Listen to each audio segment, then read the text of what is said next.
कि राजा उत्तानपाद की पत्नी का नाम है सुनीति। क्या नाम है? सुनीति। अच्छी पत्नी पाना भी ईश्वर का आशीर्वाद और अपना सौभाग्य ही समझिए। जिनको बढ़िया पत्नी लायकदार मिल गई हैं, भगवान का धन्यवाद दो। न बहुत जनी के पत्नी बटोरे रहती सारा दिन के खई हंस आवे दो संझक संझक पहुंचे, न भोजन न पानी, और सारा तकरार मुड़े पटक देन उनके। कहीं समझा लो अपने महतारी के तो घर में ये नहीं है कि तो हम रहा।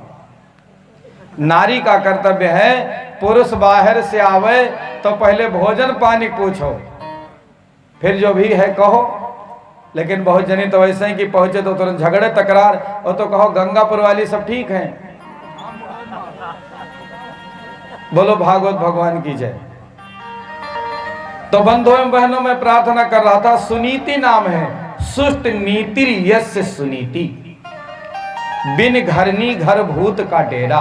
ईंटे पत्थर के जोड़ को मकान नहीं कहते महाराज, मकान गृहिणी को मकान कहते हैं। जिस घर में गृहिणी नहीं है, जिस घर में नारी नहीं है, वो घर देखो घर नहीं लगता, वो तो लगता है भूत प्रेत का डेरा है।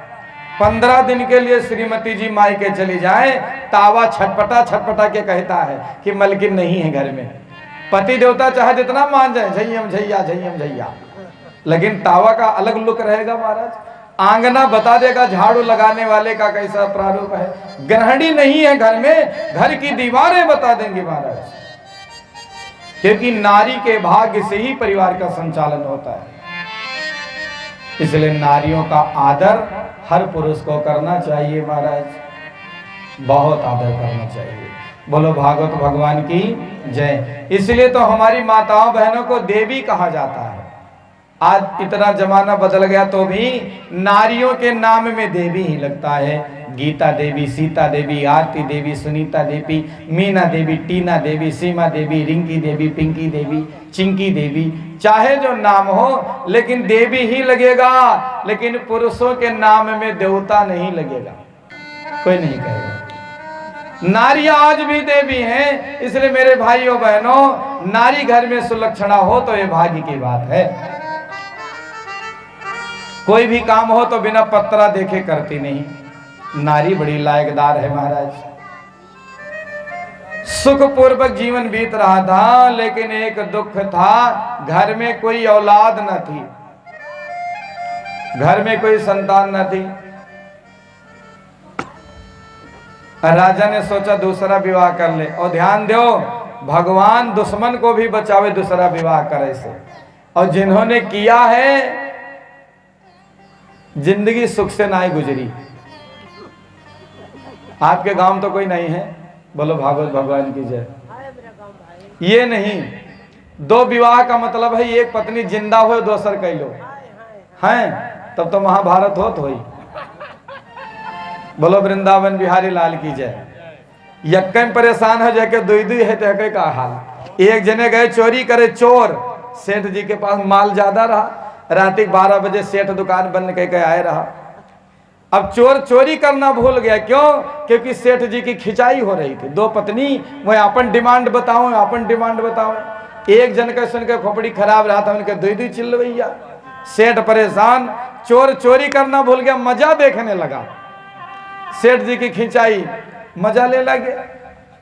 अब मजा ले लगे तो हंसी आ गई इनको, हंसे तो फंसे। सेठ ने देखा चोर चोर चोर, पकड़ लिया।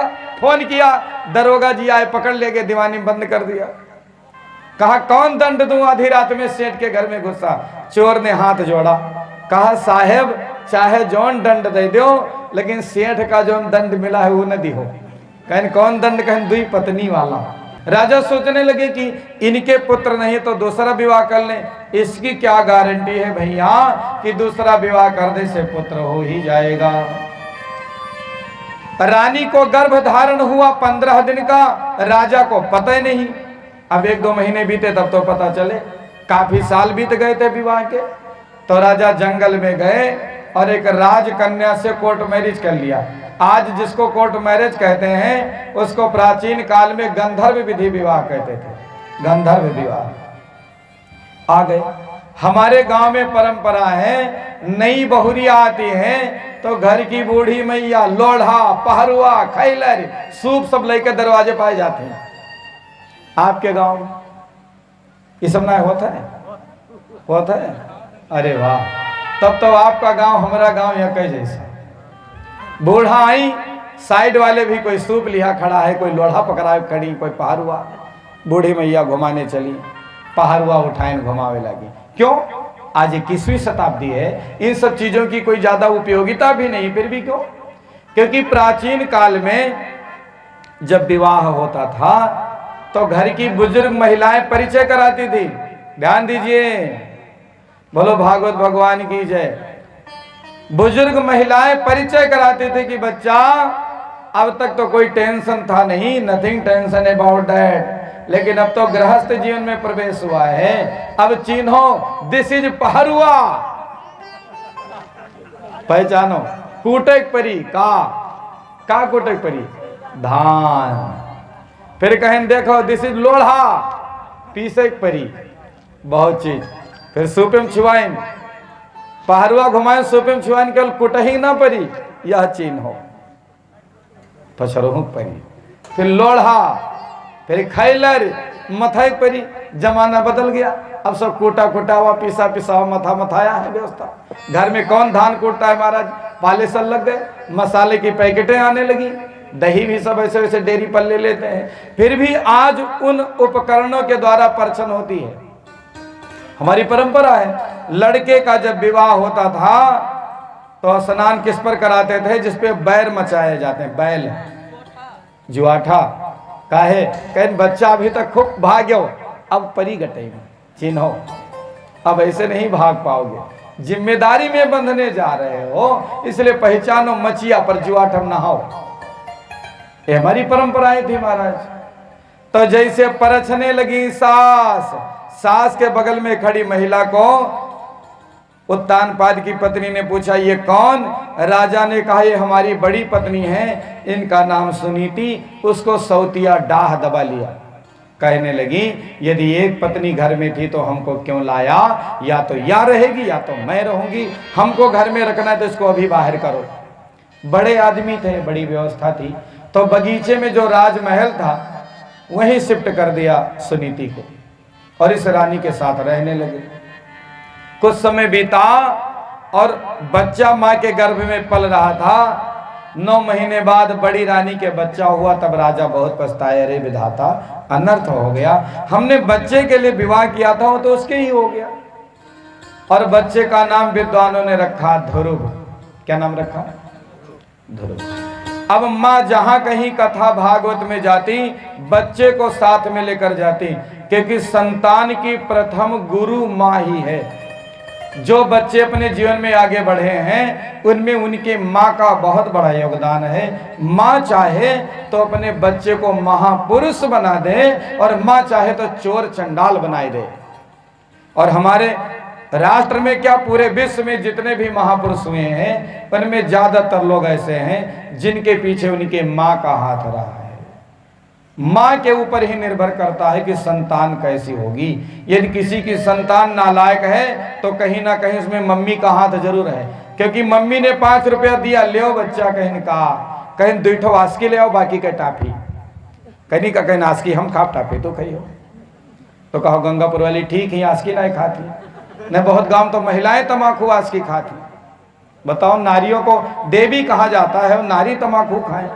खाना तो पुरुष को भी नहीं चाहिए था, लेकिन महिला खाए तो बड़े दुख की बात है महाराज। तो कहीं 2 आस की, बाकी टाफी। लड़का बड़ा है तो कहीं नम्मा, कहीं का कहीं टाफी ना आए, अब कुलिक आस की, तो कहीं का है, कहीं तुमहू खाओ हमहू खाई, बस काढ़ दिन। लड़का बड़ा हो गया कि माता सुनीति जहां कहीं सत्संग में जाती, अपने बालक ध्रुव को लेकर जाती। मम्मी की जिम्मेदारी है कि पूजा पाठ करें, शंकर जी को जल चढ़ावें, सूर्य भगवान को जल चढ़ावें, तो अपने बच्चों को दिखाकर चढ़ावें, क्योंकि यही समय है लोहा तप कर कुंदन बन जाएगा। तुम बबूल समझे हो जिसको चंदन बन जाएगा। आप क्या कहते हो इसका कम असर है, आप करते क्या हो बच्चों पर इसका अधिक असर है।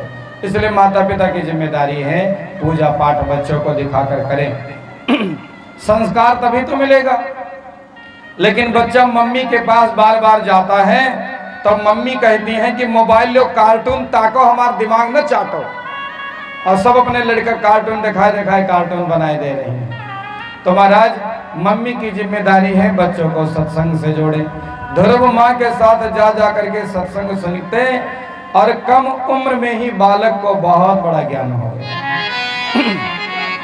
क्योंकि ज्ञान उम्र का गुलाम नहीं होता महाराज। एक दिन की बात है, महात्माओं ने सुनीति से कहा, बच्ची हम तुमसे प्रसन्न हैं, वरदान मांगो। सुनीति ने कहा, बाबा यही वरदान दे दो, हमारी सौत के कोई औलाद हो जाए। संतों ने कहा, बच्चा उसने तुम्हारी निकासी करवा दी और तुम उसके लिए ऐसी बात कर रही हो। सुनीति ने कहा, वो अबोध है, कोई बात नहीं। बाबा ने कहा, बच्चा यदि तुम शुभकामना करते हो जरूर उसको कोई संतान होगी। ईश्वर की कृपा से समय बीता। राजा उत्तानपाद की दूसरी पत्नी सुरुचि को गर्भ धारण हुआ और 9 महीने बाद उसको भी एक बच्चा जन्म लिया। उसका नाम विद्वानों ने उत्तम रखा। क्या नाम रखा माताओं बहनों? उत्तम। बच्चे मन के सच्चे, बच्चों में कभी भेद नहीं करना चाहिए, वो चाहे अपना होए या पड़ोसी का होए।